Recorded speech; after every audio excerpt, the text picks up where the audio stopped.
So మా MP గారికి ఒక అపాయింట్మెంట్ ఉంది, అందుకని వారు వెళ్తున్నారు, దయచేసి ఏమనుకోవద్దు. Is leaving. So coming to the other issues, Revanth Reddy గారు మాట్లాడుతూ ఉన్నారు నిన్న చాలా విషయాలు. నేను మూసీ కోసం 1,00,000 కోట్లు అడిగినా. నేను సూటిగా అడుగుతున్నా, రేవంత్ రెడ్డి గారు, తెలంగాణ ముఖ్యమంత్రి గారు, కాంగ్రెస్ ప్రభుత్వం కాళేశ్వరానికి 1,00,000 కోట్లు కావాలని కేసీఆర్ ఎట్లయితే డిపిఆర్లు ఇవ్వకుండా కేంద్ర ప్రభుత్వాన్ని బదనాం చేసిండో అట్లే ఈరోజు రేవంత్ రెడ్డి 1,00,000 కోట్లు కావాలంటాడు.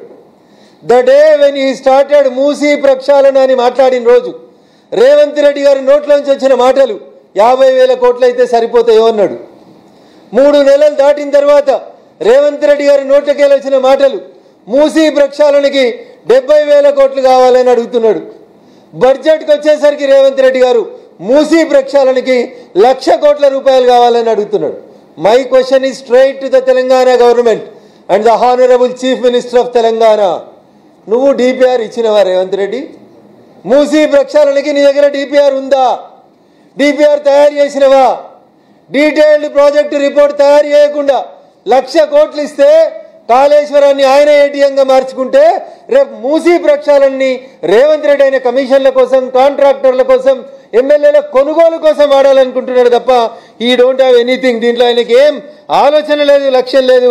ఆయనకున్న ఒకే ఒక ఆలోచన డబ్బులను ఎట్లా తీసుకోవాలి, డబ్బులను ఎట్లా దోసుకోవాలనేటువంటి ఆలోచన తప్ప ఇంకొకటి లేదని చాలా స్పష్టంగా చెప్పదలుచుకున్నాం. ఈ సందర్భంగా ఫసల్ బీమా యోజనలో చేరుతాం, నేను చెప్పలేదు.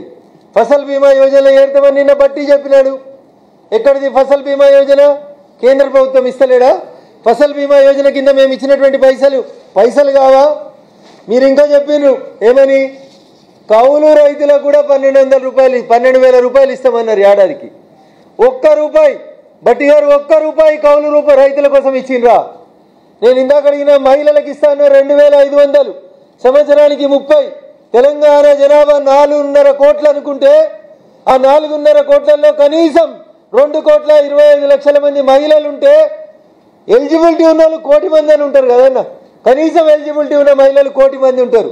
1,00,000 మందికి ఏడాదికి 30,000 ఇస్తే నెలకు 2,500 చొప్పున 12 నెలలకి 30,000 ఇంటూ ఏడాదికి 1,00,000 మందికి ఇస్తే 30,000 కోట్ల రూపాయలు మా తెలంగాణ ఆడబిడ్డలకి మీరు ఇస్తా అని చెప్పి మీ మేనిఫెస్టోలో చెప్పినటువంటి మాట. ₹1 ఇస్తుర్రా? దానికి 1 పైసా కేటాయించిర్రా నిన్న బడ్జెట్ లోపల? ఏం కేటాయించారు? ఎన్ని పైసలు కేటాయించారు నిన్న బడ్జెట్ లోపల? ఒక్కసారి మీరు చెప్పాలి రేవంత్ రెడ్డి గారు దీనికి సమాధానం.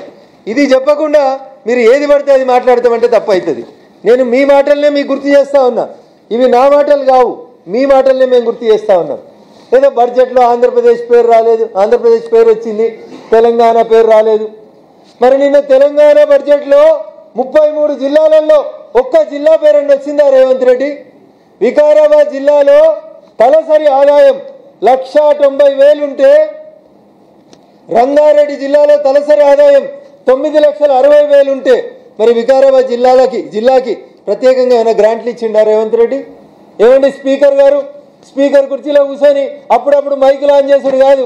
నువ్వు ప్రాతినిధ్యం వహిస్తున్న నీ వికారాబాద్ జిల్లాలో తలసరి ఆదాయం 1,90,000 ఉండి నువ్వు పక్కనే ఉన్న విడిపోయినటువంటి రంగారెడ్డి జిల్లాలో తలసరి ఆదాయం 9,60,000 ఉంటే ఎందుకు మౌనమునిలా ఉన్నారో వికారాబాద్ ఎమ్మెల్యేలు షుడ్ ఆన్సర్. ఏం మారిందన్నా? గజ్వేల్ చంద్రశేఖరరావు ముఖ్యమంత్రి ఉంటే గజ్వేల్ గడా అవుతుంది, గజ్వేల్ అర్బన్ డెవలప్మెంట్ అథారిటీ అవుతుంది. హరీష్ రావు ఆర్థిక మంత్రి ఉంటే సిద్దిపేట అర్బన్ డెవలప్మెంట్ అథారిటీ వస్తుంది. ఇంకో మంత్రి కేటీఆర్ వై సిరిసిల్ల మంత్రి అయితే సిరిసిల్ల అర్బన్ డెవలప్మెంట్ అథారిటీ అవుతుంది. ఇవాళ ఏమైందన్నా? కొడంగల్కి వెళ్ళి రేవంత్ రెడ్డి ముఖ్యమంత్రి అయితే ఇవాళ ఏమొచ్చిందన్నా? కొడంగల్ అర్బన్ డెవలప్మెంట్ అథారిటీ కూడా వచ్చింది. దానికి 5,000 కోట్లు ఇచ్చుకున్నారు రేవంత్ రెడ్డి గారు. ఆయనైతే గజ్వేల్ గడా అయింది, సిద్దిపేట సుడా అయింది, సిరిసిల్ల సుడా అయింది. రేవంత్ రెడ్డి ముఖ్యమంత్రి అయితే కొడంగల్ కూడా అయింది తప్ప వికారాబాద్ కూడా కాలేదు, రంగారెడ్డి రుడా కాలేదు. There is no change. 33 జిల్లాల పేర్లని నిన్న బట్టి బడ్జెట్లో ఎందుకు మాట్లాడలేదు? కొడంగల్కు మెడికల్ కాలేజ్ తీసుకుపోయినావు, కొడంగల్కు డిగ్రీ కాలేజ్ తీసుకుపోయినావు, కొడంగల్కి నర్సింగ్ కాలేజ్ తీసుకుపోయినావు. ముఖ్యమంత్రి అయినాక ఎంపీ ఎన్నికల కంటే ముందు పోయి 4,600 కోట్ల రూపాయలకి శంకుస్థాపనలు చేసుకొని వచ్చినావు. మరి మిగతా 118 నియోజకవర్గాలకి ఈ బడ్జెట్లో ప్రతి నియోజకవర్గానికి 4,600 కోట్లు ఎందుకు ఇవ్వలేదు రేవంత్ అని అడుగుతున్నా. నేను నిన్నటి దాకా ప్రాతినిధ్యం వహించిన మా దుబ్బాకకో మెడికల్ కాలేజీ, లేకపోతే మా ఆదిలాబాద్ జిల్లాలో మా నగేశన్నకో ఒక బోధుకో ఒక కడెంకో మరో medical college. This is called ఏమంటారు, మొత్తం ఇన్ టోటల్గా మీరు దేశాన్ని రాష్ట్రాన్ని చూసుకోవాల్సినటువంటి అవసరం ఉంటుంది. కాంప్రహెన్సివ్గా ఆలోచించుకోవాలి. నువ్వు ముఖ్యమంత్రి కాగానే కూడా చేసినావు. కూడా అని కొడంగల్ అర్బన్ డెవలప్మెంట్ అథారిటీ చేసుకొని 5,000 కోట్లు కూడాకి ఇచ్చుకున్న నీకు భారత ప్రభుత్వాన్ని ప్రశ్నించేటువంటి నైతిక హక్కు లేదని చెప్పి ఈ సందర్భంగా నేను రేవంత్ రెడ్డి గారికి చాలా స్పష్టంగా చెప్తున్నా. చివరిగా 2 మాటలన్నా. కాంగ్రెస్ పార్టీ మేనిఫెస్టో అన్న, ఇది నా సొంత కవిత్వం కాదు, రేవంత్ రెడ్డి గారు మీ manifesto page number 6. Congress manifesto ఎన్నికల కంటే ముందు ఇచ్చిన మేనిఫెస్టో పేజ్ నెంబర్ 6లో